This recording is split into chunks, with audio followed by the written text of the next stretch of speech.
Right, so good morning all. So this is Surah 61, Surah As-Saff, Surah As-Saff, right?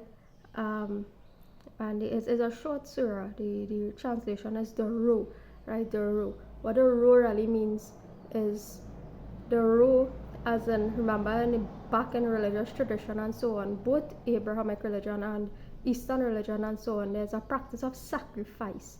I mean, self-sacrificing, not as being a living sacrifice, but sacrificing somebody as in a blood sacrifice, a fire sacrifice whilst they're alive and all that kind of thing, right? So the row meaning those lined up for sacrifice, right? So it's a concept that we're trying to get away from, meaning that we are trying to, if people are to die, to lift people out of the earth with ease, right? And that's the whole purpose of inviting people to Islam, right? Because with the teachings and the practices of Islam, right, you'll find that if you genuinely practice the practices of Islam according to how Allah requires it, right, there will be more peaceful deaths, one, and less violent deaths, right? So think about this, what I'm saying. If you practice the religion of Islam in the way that Allah truly required, there will be less violent deaths and there will be more peaceful, or more tending towards a peaceful or liberation of the people of the earth in a more peaceful manner, right? And that is what we, or at least I, am trying to accomplish, right? To really help people to attain deaths that when you are leaving the earth, right, you feel like you are leaving with ease, right? Or when you're a final stage of exit, right, where the soul exits the body or your consciousness exits the body, finally, in the finality, right, that you are in a peaceful state of mind, right? Right, so we seek refuge from, right, the accursed shaitan. What this means, right? What is shaitan, right? Shaitan is not what people usually think it is. It's not something or an entity or a person that's born, or the Dajjal, right?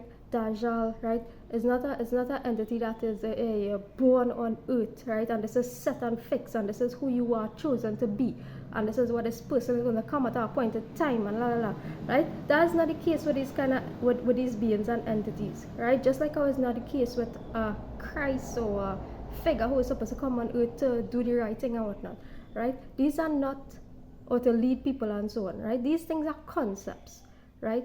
So when we talk about shaitan or Satan, right? Shaitan is an energy form, right? It's an energy, is practices, is energy, is practices embodied by particular energies, right? So when we're talking about these things, it's best talked about in the context of an energy form or practices, right?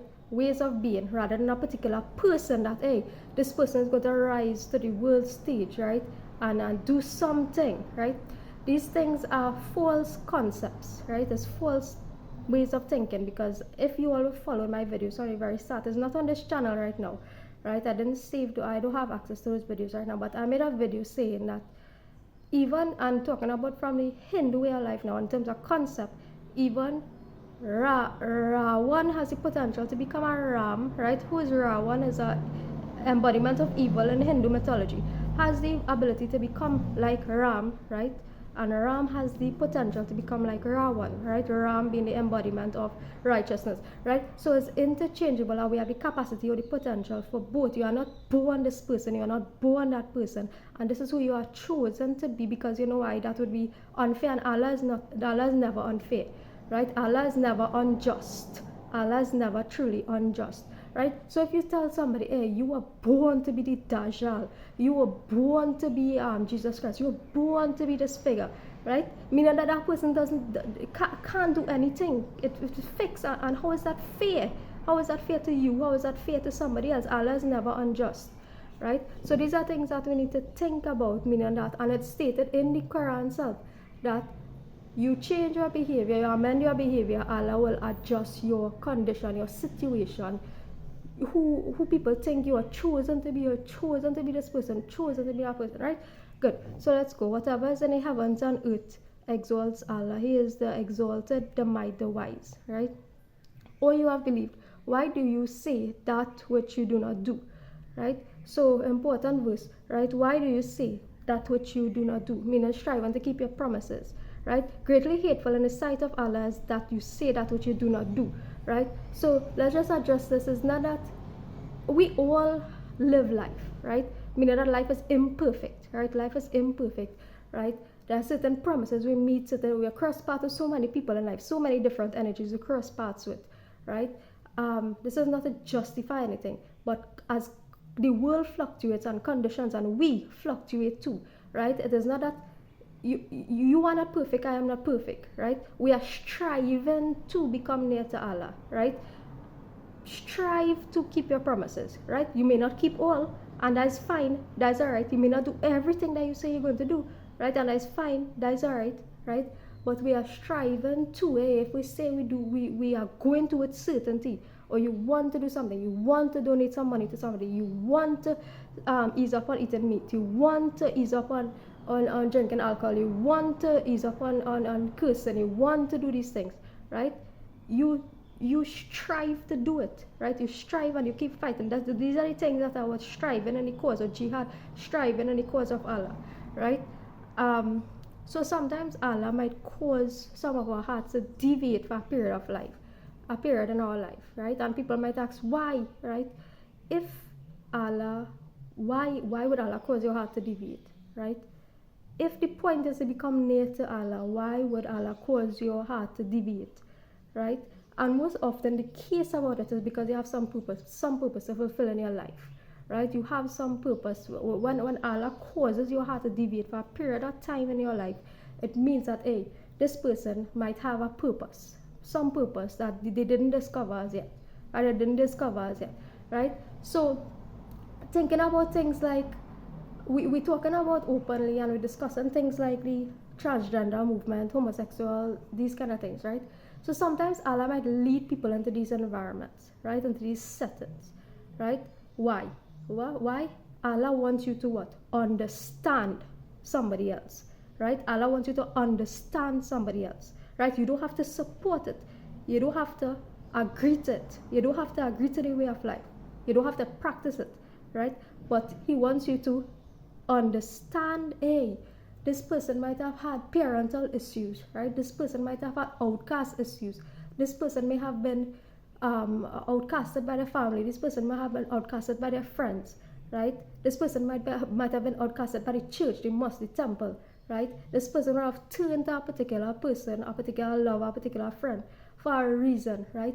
For that level of understanding, for that, and that's how those relationships may have developed, right? And it goes back to our channel again, right? And these are the reasons that, hey, I want you to understand where this person is coming from. You don't have to agree to it, you don't have to support it, but sit with it, right? Sit with the environment, sit in the environment and feel it, feel your way through it, right? So sometimes Allah might cause our hearts, and these are the ways Allah might cause our hearts, right, to deviate from that which is recorded in the book, right? And that which He wants for us, right, for a moment in time, so that they say, hey, I know what this feels like, right? So that is what we are trying to do in terms of easing the hatred in the world towards particular groups and communities. At least I am trying to do that, right? Doesn't mean I support certain things.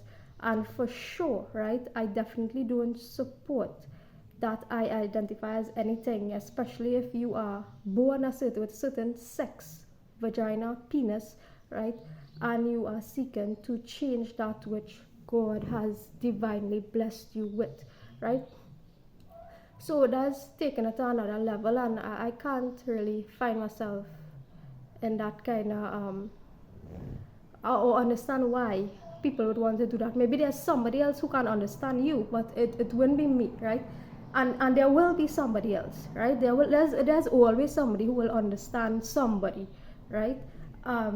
So if I outcast you in that way, rest assured that Allah may cause somebody else's hearts to deviate in that way so that they may understand you, right?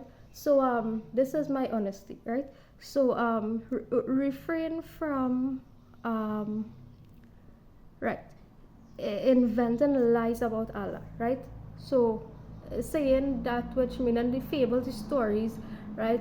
Remember that these things are concepts, energies, practices, lessons to be extracted, right? Refrain from the teller, because even when these stories were recorded and so on, remember there were all kind of things taking place at the time, as history, as mythology, as all kind of various ideas surrounding all sorts of things taking place back then in history. You don't want to get caught up in that kind of scenario where you're teaching that Ram was out there hunting there and those kind of things. Right? I'm not caught up in those kind of things, right? So people may want to extinguish the light of Allah, right?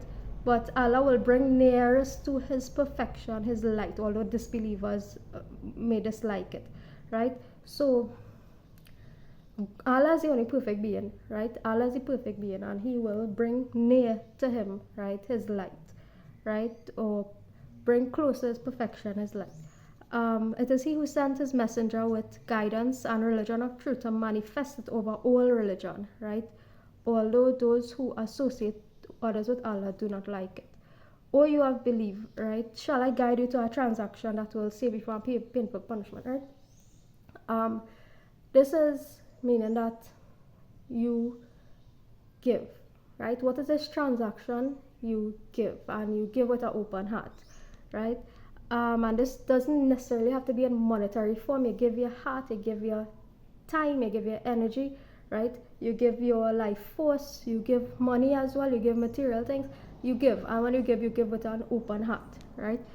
It is that you believe in Allah and His messenger and strive for the cause of Allah with your wealth and your lives, right? This is best for you if only you know, right? He will forgive your sins and admit you in the gardens beneath which rivers flow and pleasant dwellings and gardens of perpetual residence. This is the great attainment, and you will obtain another favor that you love, victory from Allah, right? So do these things and you will be victorious, meaning conquering past versions of yourself, right? Conquering past negative versions of yourself. This is the great attainment, right? And this is what will bring you in close or close to Allah.